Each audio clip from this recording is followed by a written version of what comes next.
Olmaysanmi?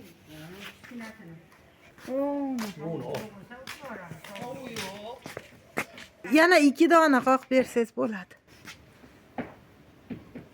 Tushirib oling, yana bitta keyin bir yo'l.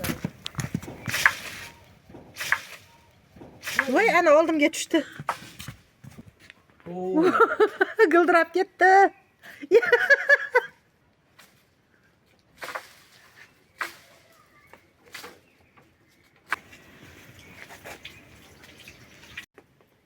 Obor tuz bilan yeymiz.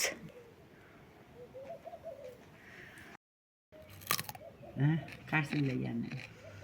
G'o'rani tuzga tekizib yesa maza bo'ladi-da. Har o'riydi g'o'rasi har xil. Bu qanaqa o'rik? Bu? Ertaroq pishadigan o'rik. Yo'q, mana hozirgi olganimiz qanaqa o'rik? U anaqa shalaq o'rik. Danayda irg'itma. Pishadi-yu, yarpayib ketadi. Nordon ekanmi? Nordonda, g'o'rayu. Men ham yeridim, rosa. O tomog'im og'rigandan beri yemayapman. G'o'rani tarkibida kayfiyatni ko'taruvchi moddalar ko'p ekan.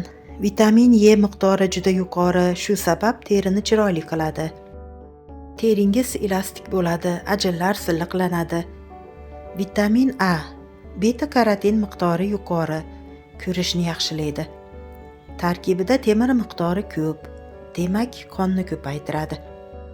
G'o'rani tarkibida mikro va makro elementlarning deyarli hammasi bor ekan.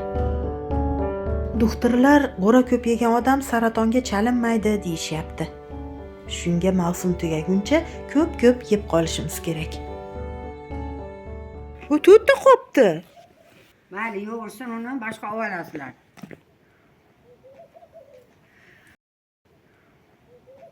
Kalkadi qo'y deydi.